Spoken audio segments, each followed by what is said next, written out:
Hello hello.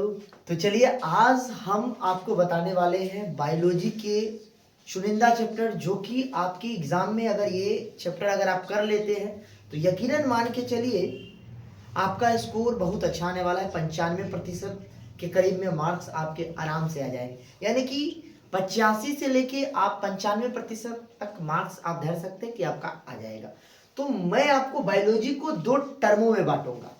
सबसे पहला यहाँ पे जो मैं आपको वो चैप्टर ले लूंगा जिसका वेटेज सबसे ज्यादा है, जो एग्जाम में इससे कठिन प्रश्न बन जाते हैं, तो वो चैप्टर हम एक एक करके बात करते हैं और एक एक टॉपिक के बारे में हम बात करेंगे कि कहाँ से आ सकता है सबसे ज्यादा क्वेश्चन, और ऑब्जेक्टिव कितने रहेंगे, सब्जेक्टिव कितने रहेंगे, सारे चीज हम एक एक करके बात करते हैं।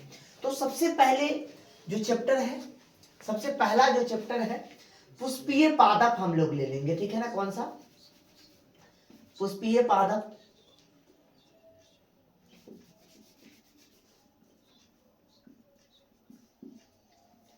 पुष्पीय पादप में लैंगिक जनन, पुष्पीय पादप में लैंगिक जनन, sexual reproduction in flowering plant, है ना। अब यहाँ पे पुष्पीय पादप में लैंगिक जनन वाला जो चैप्टर है, समझ रहे बात तो कि नहीं, ये इससे लगभग अगर हम बात करें ऑब्जेक्टिव की, है ना, वस्तुनिष्ठ प्रश्न की, तो वो लगभग इससे अच्छे खासे रहते हैं। लगभग 6 से 8 क्वेश्चन आप मानकर चले रहते हैं। और आप अगर बात कीजिए लघु उत्तरीय प्रश्न की, लघु उत्तरीय प्रश्न, तो ये लगभग 1 से 2 क्वेश्चन यहां से आ जाते हैं। और हम बात करें किसकी? दीर्घ उत्तरीय की, दीर्घ उत्तरीय की, है ना। तो ये दीर्घ उत्तरीय जो प्रश्न है, ये खासतौर पे इसके लगभग 2 क्वेश्चन इससे भी आ जाते हैं। तो आप देख सकते हैं, यानी कि अगर 2 भी क्वेश्चन आए तो 2 गुने 5 कर दीजिए तो 10 नंबर तो ये हो गए, और ये 8 नंबर के इधर 2 गुने आप अगर 2 नंबर के ही हुए, है ना। तो दो आए मान लीजिए, तो 2 नंबर के हुए तो कितने नंबर हो गए? 4 नंबर, और ये 5 नंबर, तो कितने हो गए? 10 नंबर। आप देख सकते हैं 10 नंबर यहाँ से 10 4 14, और 14 और 8 कितने हो गए? 18, यानी कि 18 नंबर के करीब में यहाँ से लगभग पूछ लिया जाता है। आप देख सकते हैं, समझ रहे बात तो नहीं, यानी कि ये कितना ज्यादा इंपॉर्टेंट चैप्टर है, 18 मार्क्स का, समझ रहे बात तो कि मार्क्स। दूसरा जो चैप्टर है आपका, जो महत्वपूर्ण चैप्टर है, वो आपका ये आप देख लीजिए, है ना, वंशागति एवं विविधता का सिद्धांत, विविधता का सिद्धांत,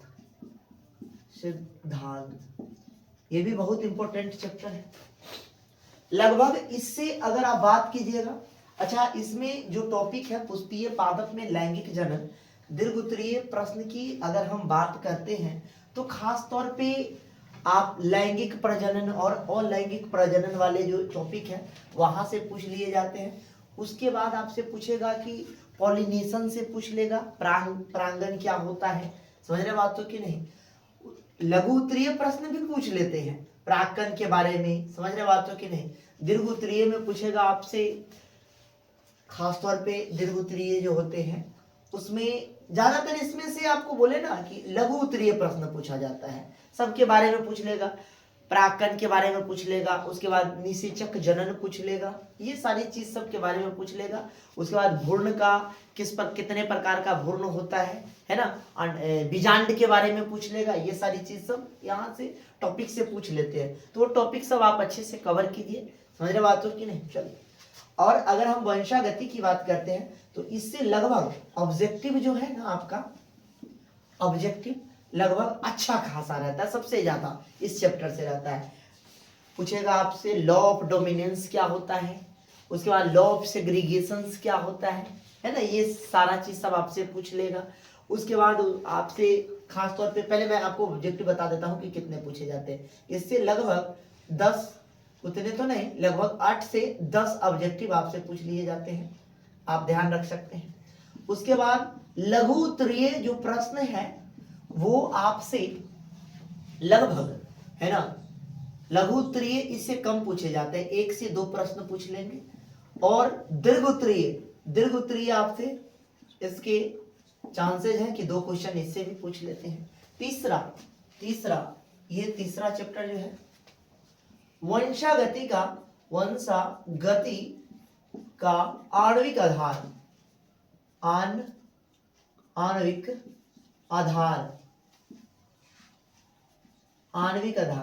ये चैप्टर में का आप देख सकते हैं सब्जेक्टिव सा, इसमें ऑब्जेक्टिव अच्छे खासे रहते हैं इसमें भी, लेकिन इससे थोड़ा सा कम रहता है, 6 से 8 ऑब्जेक्टिव आप समझ के चलिए, 6 से 8 क्वेश्चन। उसके बाद अगर आप बात करते हैं किसकी, सब्जेक्टिव की बात करते हैं, लघु उत्तरीय प्रश्न की बात करते हैं, लघु उत्तरीय प्रश्न की, तो लघु उत्तरीय प्रश्न जो है इसमें पूछे जाते हैं अच्छे खासे। डीएनए के बारे में पूछ लेगा, डीएनए का संरचना, आरएनए के बारे में बताइए, सेंट्रल डोग्मा क्या होता है, ये सब टॉपिक सब पूछेगा, है ना। डीएनए संरचना के बारे में पूछेगा आपसे, सेंट्रल डोग्मा क्या होता है, सेंट्रल डोग्मा से पूछ लेगा। उसके बाद ये सब टॉपिक है ना। उसके बाद आपसे पूछेगा सेंट्रल डोग्मा के बाद पूछ लेगा आपसे रेप्लिकेशंस क्या होता है ना, रेप्लिकेशन, ट्रांसक्रिप्शन, ये सेंट्रल डोग्मा में आ जाएंगे। उसके बाद आपसे पूछेंगे आरएनए के प्रकार, सब पूछ लेगा, आरएनए के प्रकार वगैरह सब, समझ रहा बात तो कि नहीं। उसके बाद आपसे पूछ सकता है ये लॉन्ग, अगर आप दीर्घ उत्तरीय क्वेश्चन की बात करते हैं, दीर्घ उत्तरीय की अगर बात करते हैं तो सबसे ज्यादा पूछ लेगा आपसे डीएनए फिंगरप्रिंटिंग के बारे में, है ना। उसके बाद आपसे पूछ लेगा एचजीपी, मानव जीनोम परियोजना, बहुत इंपॉर्टेंट है, मानव जीनोम परियोजना। तो ये सब टॉपिक सब आप अच्छे से करें, समझ रहे बात तो कि नहीं। और ये जो मैंने आपको 2 चैप्टर जो बताया है ना, इतना इंपॉर्टेंट बताया है कि क्या बताया, ये तो 2 चैप्टर तो आप एकदम बढ़िया से याद करें, और ये थोड़े से लेंदी चैप्टर है, समझ रहे बात तो कि नहीं। तो इस चैप्टर को थोड़े से तरीका से पढ़ें, क्योंकि जो बच्चा सबसे ज्यादा, अगर बायोलॉजी में मैं अभी 6 चैप्टर लिखने वाला हूं जो थोड़ा सा टफनेस के आधार पे अच्छा माना जाता है, जो बच्चा इस 6 चैप्टर को अच्छे से कर लेते हैं समझ के, क्योंकि बच्चा ज्यादातर जो फंसेगा ना, बाकी अभी तो 3 चैप्टर में लिखा हूं, है ना, अभी मैं 6 चैप्टर लिखूंगा, उसी में फंसता है ज्यादातर। देखिए जरा यहाँ देखिए आप, दूसरा नाम वंशागति का आणविक आधार हो गया। उसके बाद आप आ जाइए इसमें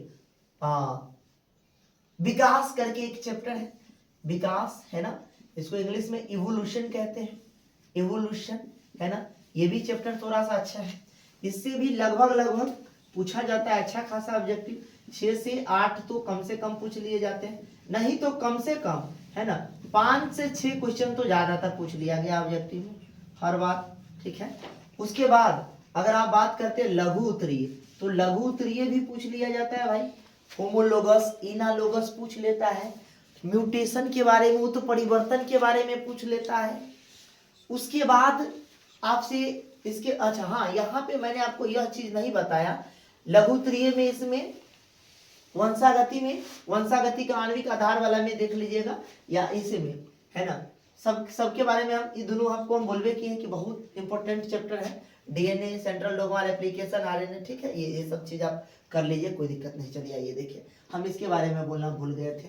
इसमें आपको ज्यादातर क्या पूछा जाता है कि मानव में किस प्रकार का क्रोमोसोमल विकार होता है ना, जैसे में टर्नल सिंड्रोम हो गया, डाउन सिंड्रोम हो गया, वंशागति एवं विविधता का सिद्धांत में, है ना, डाउन सिंड्रोम जितना हो गया ना, सिंड्रोम ये पढ़ लीजिएगा, क्योंकि यहाँ से क्वेश्चन आता है सिंड्रोम से, बहुत ज्यादा आता है। विकास चैप्टर में आ जाइए। लघु उत्तरीय प्रश्न जो है, लघु उत्तरीय प्रश्न की अगर आप बात कीजिएगा, कैसे हो गया ये, रुक जाइए 1 मिनट। लघु उत्तरीय प्रश्न की अगर आप बात कीजिएगा तो ये भी लगभग विकास से भी 1 से 2 क्वेश्चन पूछ लिया जाता है, समझ रहे हो बात तो कि नहीं। इसकी भी अगर आप बात कीजिएगा तो लगभग दीर्घ उत्तरीय 1 क्वेश्चन तो पूछ ही लिया जाता है, दीर्घ उत्तरीय भी यहाँ से उत्तरीय है ना, इससे भी 1 से 2 क्वेश्चन पूछ लिया जाता है। एक क्वेश्चन आप ऑन एन एवरेज मान के चलिए, समझ रहा बातों की नहीं। तो आप देख सकते हैं 2 गुने 2 कीजिए और इसको 1 गुने 5 कीजिए तो लगभग इसका भी वेटेज 4 और ये 5, 5 4 9, 9 और 6 15 हो गया, यानी कि 15 क्वेश्चन का इसका भी वेटेज है। आप देख सकते हैं लगभग पूछा जा रहा है, ठीक ठाक। चलिए आइए देखिए 5वां चैप्टर जिसका नाम है मानव स्वास्थ्य, है ना, मानव स्वास्थ्य है ना, मानव स्वास्थ्य एवं रोग है ना, मानव स्वास्थ्य एवं रोग। देखिए ये चैप्टर भी बहुत महत्वपूर्ण चैप्टर है, मानव स्वास्थ्य एवं रोग, है ना। ये चैप्टर में खास तौर पे अच्छे खासे पूछे जाते हैं, लगभग 10 से मैं 12 क्वेश्चन कह सकता हूँ, 10 से 15 भी अगर ले जाऊं तो कोई कमी नहीं है, पूछा जाता है इससे, समझ रहा बात हो कि नहीं। एक ठो आपको यहाँ से पूछा जाता था 8 से 10 देख रहे हैं ना यहाँ, है ना, और यहाँ देखिए सॉरी 6 से 8 हो गया, इसका ये वाला हो गया 8 से 10 हो गया, इसका वाला देख रहा है 6 से 8। आप इसको भी कह सकते हैं, इसमें भी ज्यादा पूछा जाता है, मैं तो कम ही ऑन एन एवरेज दिया, 8 से 10 क्वेश्चन आप मान के चले, इस दोनों से बहुत ज्यादा पूछा जाता है, समझ रहा बात हो कि नहीं। 10 से 12 क्वेश्चन मानव स्वास्थ्य में। लघु उत्तरीय की भी बात कीजिएगा तो लगभग लघु उत्तरीय भी 3 क्वेश्चन लगभग पूछ लिया गया है। और दीर्घ उत्तरीय की अगर बात कीजिएगा तो दीर्घ उत्तरीय भी लगभग है ना, कई बार पूछा गया है दीर्घ उत्तरीय, तो दीर्घ उत्तरीय भी लगभग 2 क्वेश्चन पूछ लिया जाता है, यानी कि इसका भी अच्छा खासा वेटेज रहता है। इसका भी आप देख सकते हैं 6 हो गया, ये 10 क्वेश्चन हो गया, और इधर कितना हो गया 12 हो गया, तो आप जोड़ लीजिए कितना हो गया 20 10 10 6 16 16 16 17 18 18 और 10, यानी कि ये अकेला एक ऐसा चैप्टर है, समझ रहा बात हो कि नहीं, जो कि 25 से लेकर 27 क्वेश्चन कवर करने का काम करता है, ये मानव स्वास्थ्य वाला। आप सोच सकते हैं कितना ज्यादा इंपॉर्टेंट है। 6ठा नंबर वाला आप देख सकते हैं जो लास्ट चैप्टर है जिसका नाम है बायोटेक्नोलॉजी, है ना, जैव प्रौद्योगिकी, है ना, जैव प्रौद्योगिकी,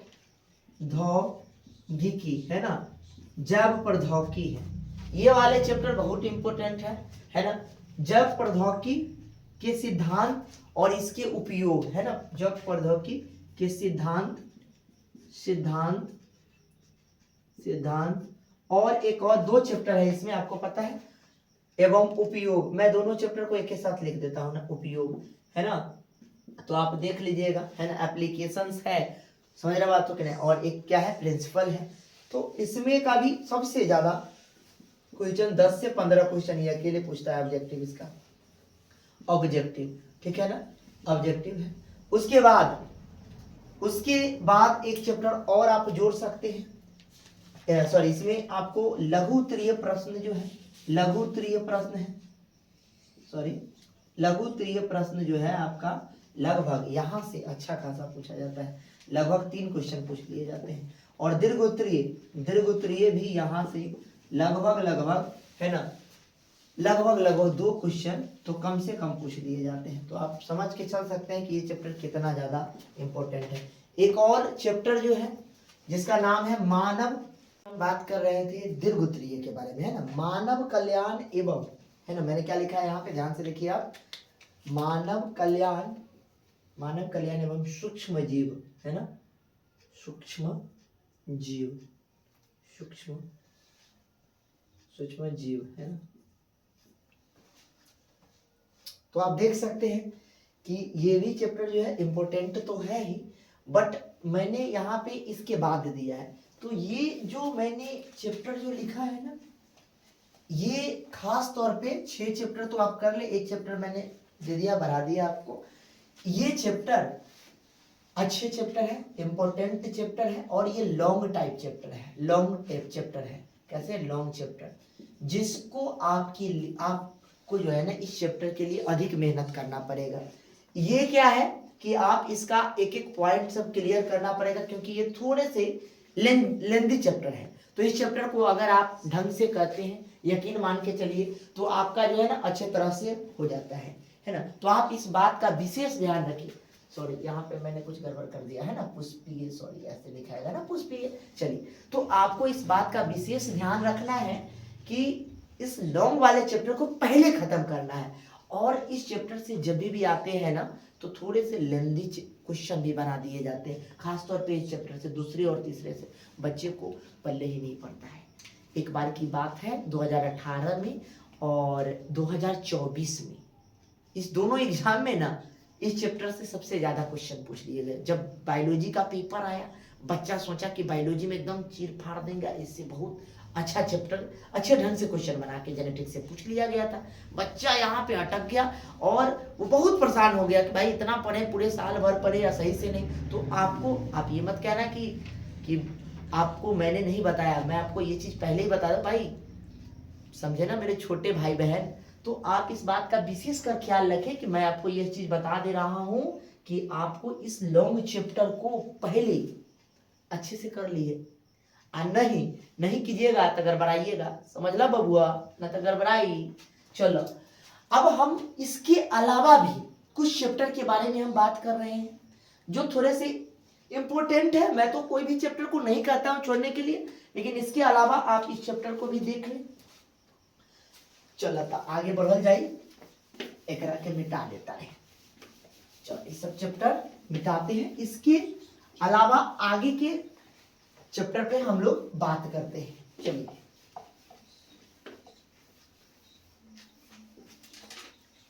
भाई तोहने लोग हमरा के न कहिया कि सर जी नहीं बताएलक, हम सब कुछ बतावेला एक एक चैप्टर के बारे में कि कौन कौन चैप्टर कितना इंपॉर्टेंट बारे, या न ध्यान देबो तो तोहर गलती न होई जी। तो चला और भी चैप्टर सब पर हम बात कर लेता रे। हाँ, तो इसके अलावा सबसे पहला जो चैप्टर है आपका, है ना, जीवों में जनन, ये भी इंपॉर्टेंट है, कर लीजिएगा जनन। तो ये वो जो चैप्टर था 5-6, उसको अच्छे से करना, क्योंकि वो लॉन्ग टाइप चैप्टर है, उससे अच्छे अच्छे क्वेश्चन बन जाते हैं, लेकिन इन सबको एक बार पढ़ लीजिएगा तो हो जाएगा।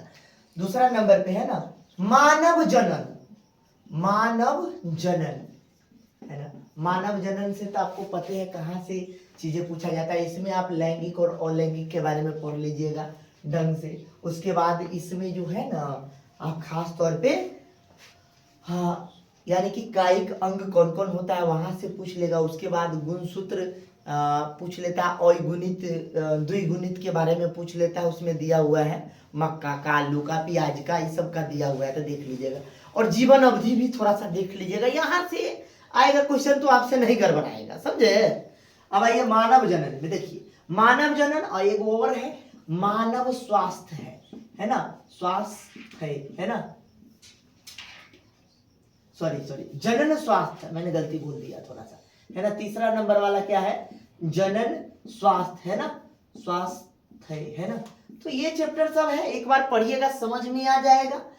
समझ रहे बात तो कि नहीं। इस टॉपिक में का जो थोड़ा सा इंपॉर्टेंट, इसमें का तो इंपॉर्टेंट हम आपको बोलिए दिए, जीवन अवधि देख लीजिएगा, अवधि, समझ रहे बात तो कि नहीं। उसके बाद आपको देखना है तो लैंगिक अंतर देख लीजिएगा, अंतर देख लीजिएगा, लैंगिक लैंगिक लैंगिक जनन का और अलैंगिक का देख लीजिएगा, समझ रहे बात तो नहीं, ये सब आप देख ले। चलिए, मानव जनन में जो इंपॉर्टेंट टॉपिक है मैं बोल देता हूं, आप अपना नोट डाउन कर लीजिएगा, है ना। इसमें खास तौर पे आपसे मानव जनन में पूछेगा इसका सचित्र वर्णन, चित्र बनाए, है ना। मानव में जैसे में शुक्राणु का पूछेगा, अंडाणु का पूछ लेगा, है ना। नर जनन अंग बनाए या स्त्री जनन अंग ज्यादातर पूछा जाता है, समझ रहे बात हो कि नहीं। गर्भाशय इस सब का आप एक बार देख लीजिएगा अच्छे से, समझ रहे बात हो कि नहीं। चलिए, अब इसमें मासिक चक्र जो होता है वो सब देख लीजिएगा टॉपिक, यहाँ से थोड़ा सा लॉन्ग टाइप क्वेश्चन भी पूछ लिया जाता है। जनन स्वास्थ्य से पूछा जाता है, खास तौर पे आपसे पूछा जाएगा गर्भ निरोधक के बारे में, बहुत पूछा जाता है कि गर्भ निरोधक में कौन सा कहने का मतलब कॉपर वाला होता है, समझ रहे बात तुमने, तांबा मोचित कौन सा होता है, हार्मोनल कौन सा होता है, ये सारी चीज सब जो टॉपिक है आप एक बार अच्छे से देख लीजिए। चौथा नंबर वाला जो चैप्टर है, उसके बाद आप इसके अलावा जनन स्वास्थ्य हो गया, इसके अलावा आप देख सकते हैं एनिमल हस्बेंड्री करके एक चैप्टर है ना, पशुपालन है ना, एनिमल हस्बेंड्री करके चैप्टर है, वो एक बार देख लीजिएगा, है ना। पांचवा नंबर वाला वो भी थोड़ा सा अच्छा चैप्टर है, पूछ लेता है उससे भी। और उसके बाद पांचवा करके जो चैप्टर है, आप आ जाइए इधर, सबसे लास्ट यूनिट जो है इकोलॉजी में आ जाइए आप, है ना। इकोलॉजी में सबसे पहला है मानव समष्टिया, है ना।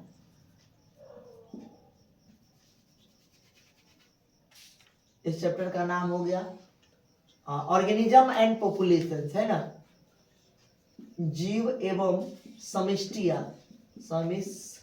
है ना, समष्टिया, सॉरी,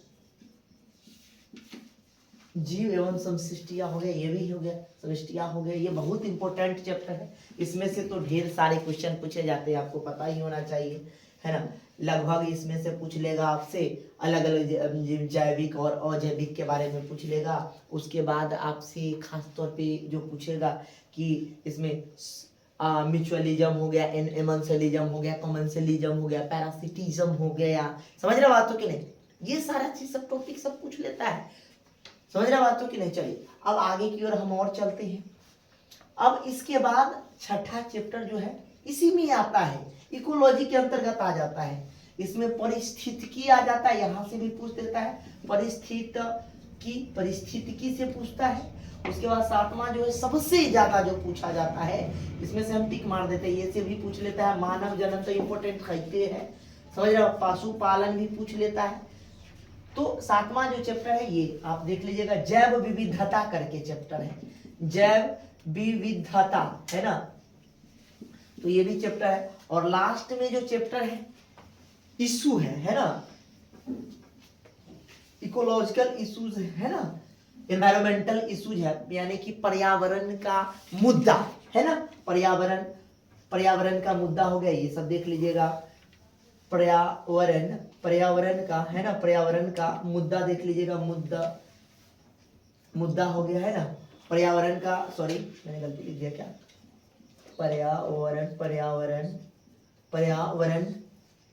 पर्यावरण का मुद्दा। तो ये सारे टॉपिक है ना, तो ये मैंने आपको जो भी टॉपिक जो बताया ना, तो ये सब चैप्टर ना उतना ज़्यादा हार्ड नहीं है, वो जो 6 चैप्टर बताया ना वो हार्ड है, तो उसको अच्छे से कर लीजिएगा। इसको तो एक बार आप पढ़िएगा ना तो यूएससी ही हो जाएगा। आपसे सबसे ज्यादा कहाँ से गड़बड़ आएगा, वही 6 चैप्टर में से अच्छे क्वेश्चन बन जाते हैं, उसको तो एकदम बढ़िया से एक एक पॉइंट क्लियर कर लीजिएगा, नहीं तो उसमें से आएगा तो आपको फंसा देगा। तो आप इस चैप्टर को करें और ये ना कहिएगा कि सर ने नहीं बताया, समझ रहे बात, तो मैंने आपको पूरा बताया, पूरे जी जान के साथ पढ़िए और अच्छे से तैयारी कीजिए। चलिए बच्चे, धन्यवाद।